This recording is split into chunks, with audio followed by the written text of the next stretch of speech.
Pessoal, tudo bem com vocês? Eu estou aqui com o Dr. Tiago Iria, cirurgião plástico, CRM 31284, RQE 18667, tá?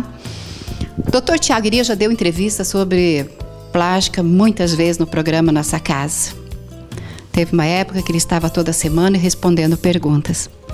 E vocês têm acompanhado nos grandes canais a respeito de bumbum. Nossa, eu nunca ouvi falar tanto de bumbum como eu estou ouvindo falar esses dias e acompanhando as matérias.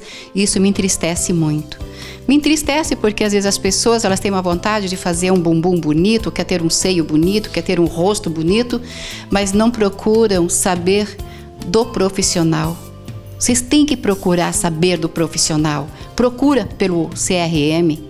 Né? Isso foi uma das coisas que o Dr. Tiago sempre falou no passado, quando ele fazia parte do programa Nossa Casa semanalmente. E tudo começou, estourou mesmo, com o médico, o César Barros Furtado, conhecido como Dr. Bumbum, né? Procedimento feito na paciente Lilian Calisto, de 46 anos.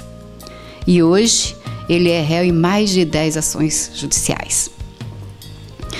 Então vamos procurar saber um pouquinho o que acontece, o que é esses silicones, essa aplicação que é industrial, onde que usa isso, por que muita gente, né, aplica. Hoje uma mulher, eu ouvi ela comentando que ela aplicou há 15 anos atrás, que graças a Deus não aconteceu nada, né?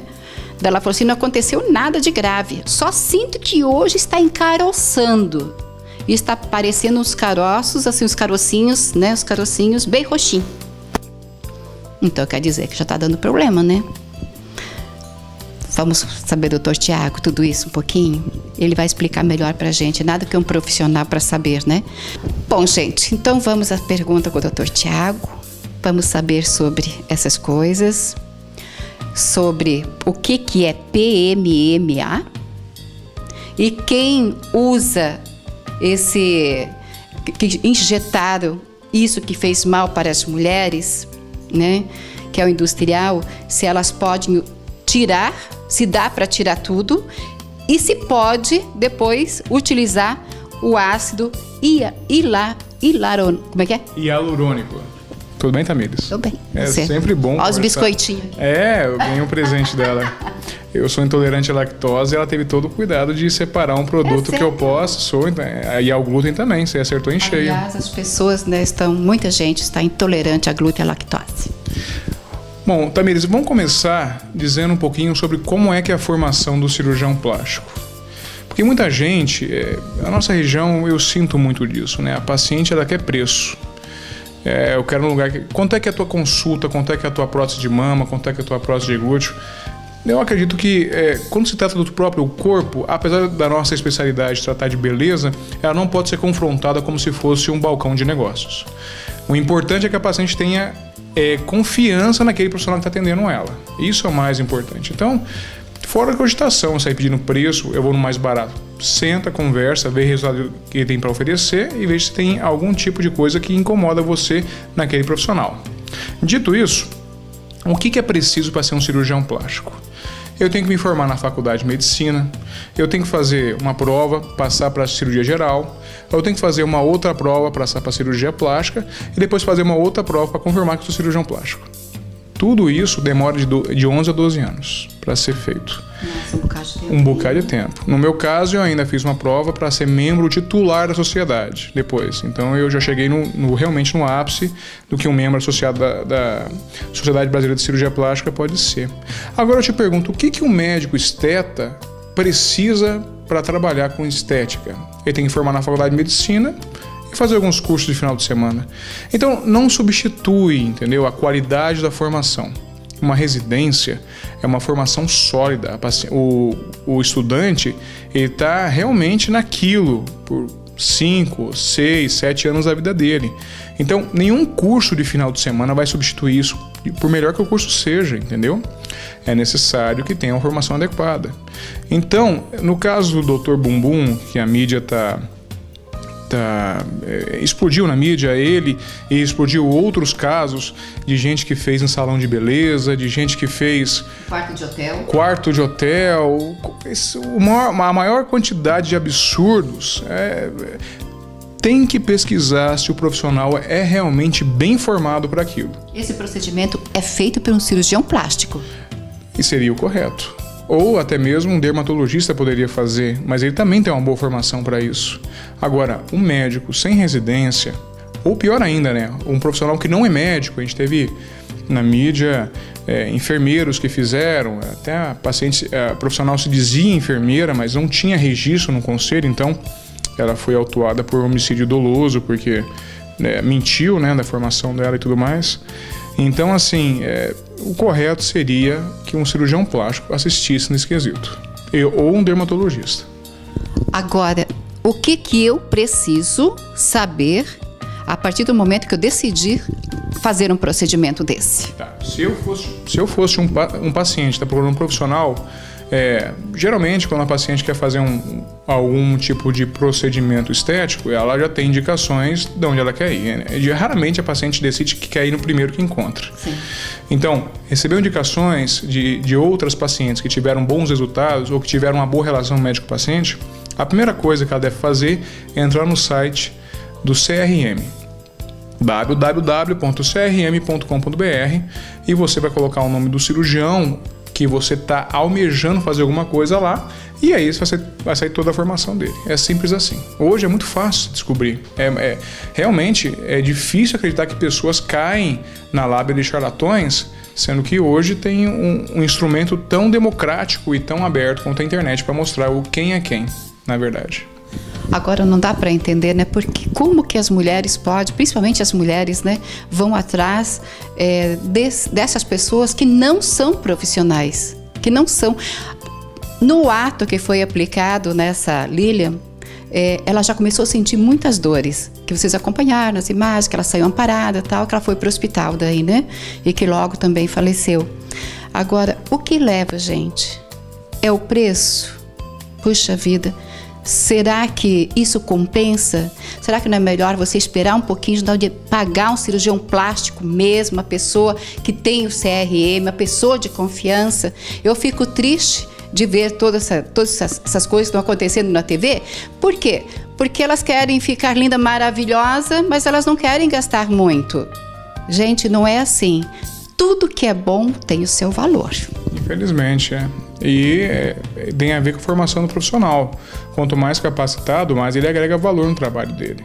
Mas às vezes não é tanto o valor. Também é da lábia. O que acontece? Quando a paciente senta aqui para conversar comigo, eu fico meia hora conversando com ela sobre tudo que pode estar errado no procedimento. Você explica tudo. Eu explico tudo. Então, muitas vezes eu perco a paciente porque eu falo das coisas que podem acontecer. Certo. Eu não sou Deus. Você Ninguém é Deus. Exatamente. Certo. Temos que colocar responsabilidade nas coisas. Eu te pergunto, Dr. Bumbum fez isso? Explicou para ela o que poderia acontecer?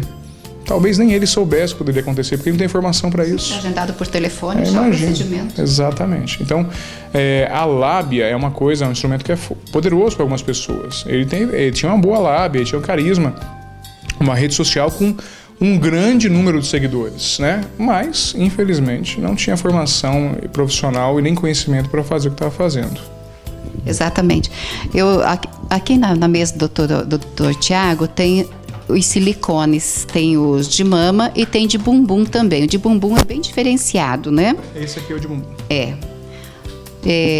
Esse aqui é o de bumbum. Vamos ver se consegue pegar.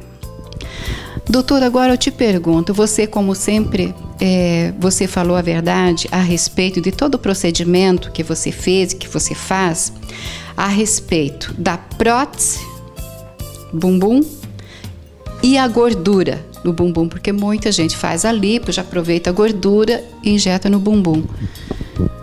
Qual que é o melhor ou nenhum é bom? Tá, eu vou dizer da minha experiência. Na minha experiência, se a paciente tem área doadora, ou seja, se ela está gordinha e a gente pode modelar o corpo dela e tirar a gordura, sem sombra de dúvida, isso é muito melhor que prótese. Melhor a gordura. Por quê? Porque é o material da própria paciente. Então, dificilmente vai ter uma infecção, dificilmente ela vai ter problema no futuro com um material estranho no corpo. A prótese Na minha experiência, eu uso como um objeto de exceção, quando a paciente não tem área doadora, ela é muito magra e ela não tem bumbum, então não tem para onde correr, tem que colocar um implante. É o mais seguro daí. Eu estava até falando com o Dr. Tiago antes, isso, gente, é da forma que eu vejo, tá? Porque, é claro, a idade vai chegando, né? E tudo vai mudando no seu corpo. Você pode fazer muito exercício físico, você pode tudo, mas é a lei da gravidade. O rosto que é grande, ele vai envelhecendo, ele vai caindo, vai enrugando, a gordura, né? Aquela gordura que está bem acomodada, ela já vai ficando espessa, então vai caindo, vai sobrando. E o bumbum? Eu falei para o doutor Tiago, gente, isso aqui é um peso, né? É um pezinho. Quanto que pesa mais ou menos, doutor, você sabe? É mais ou menos o tamanho dele mesmo. Essa daqui é uma prótese de 360. Deve ter no mínimo 360 gramas aqui. Tá. Agora você imagina, a idade vai chegando, tudo na gente vai mudando. A nossa musculatura muda totalmente. E daí eu acho, e eu concordo com o doutor Tiago, que é melhor a gordura do que a prótese. Se você tem essa possibilidade, é melhor. Mas aproveitar... Agora também, isso aqui é muito bom. Não, então, isso que eu ia falar. Aproveitando o seu gancho, fica bonito. Ela é colocada dentro do músculo, mas isso não substitui atividade física. A paciente que quer colocar uma prótese de bumbum, depois de liberada pelo profissional que operou ela, deve seguir uma rotina de atividade física para evitar de engordar, para evitar de ficar flácida. Senão, tem que se ajudar também, senão não adianta. Pois é. Gente, a respeito desse PMMA, que é tão comentado, doutor, o que é? Isso é ruim? O PMMA é a abreviação de uma substância conhecida como polimetilmetacrilato. Que é condenado hoje? Não, eu vou explicar. É importante dizer, a Anvisa libera ele para comercialização. Só que o governo brasileiro estimulou muito a utilização dele para pacientes que são HIV. Quando o paciente é soro positivo, ele toma um coquetel que é fornecido pelo governo, e esse coquetel de drogas antirretrovirais, esse coquetel acaba fazendo uma reabsorção de gordura em alguns lugares e depósito em outros. Então o paciente que é aidético, ele fica estigmatizado, ou seja, aquele rosto chupado, as têmporas magras, porque as gorduras dessa região são reabsorvidas. Então, teve um movimento muito grande de fazer preenchimento para diminuir a estigmatização desses pacientes. E uma das substâncias que o governo dá, do SUS, é o polimetilmetacrilato. Para esses casos vai muito bem. E por quê? Porque o paciente que é soro positivo, evidentemente, ele tem uma dificuldade nas células de defesa do próprio corpo. Então, ele dificilmente vai fazer uma reação alérgica ao produto. Agora, você que é ígida, eu que sou ígido, se a gente colocar isso no nosso organismo, imagina só, eu tenho 36 anos hoje. Estou errando a idade. Eu tenho 36 anos hoje. Eu quero viver até os meus 80. Eu tenho pelo menos mais 50 anos aí para dar problema. Porque vai ficar lá pro resto da vida. E o resto da vida, em algum momento, o meu corpo pode decidir que aquilo lá é uma coisa estranha e agredir aquilo lá. E aí dá reação inflamatória, fica vermelha, acumula pus, tudo isso daí. Então, na minha experiência, tem muitos cirurgiões plásticos que usam muito em pacientes que gostam e recomendam. A maioria dos cirurgiões plásticos não gosta de usar PMMA. Usa o ácido hialurônico, que é muito mais seguro. Tem um viés, é claro. O ácido hialurônico ele tem um tempo de durabilidade. Depois ele é reabsorvido. O PMMA não, é pro resto da vida. Mas a principal vantagem dele também é a maior fraqueza. Porque se é pro resto da vida, pode dar problema em qualquer momento da vida. É um processo inflamatório que dá... Exatamente, é um processo inflamatório. Outro dia veio uma paciente no meu consultório... Exatamente. Veio uma paciente no meu consultório outro dia que foi atendida por um dermatologista, se dizia dermatologista, não quis citar o nome. Enfim, ela tinha feito o PMMA no rosto. E aí eu fui palpar o rosto dela e o rosto dela está todo encaroçado. Diz ela que de vez em quando fica vermelho, que de vez em quando incomoda, mas que ela não está descontente com a situação. Mas é evidente que tem uma certa deformidade. Então, assim, tem que se medir muito bem antes de colocar um negócio estranho no corpo. Vamos imaginar o metacrilato, por exemplo, injetado no rosto. pode passar 10 anos, 15 anos, ele pode dar problema? Depois pode. É pro resto da vida.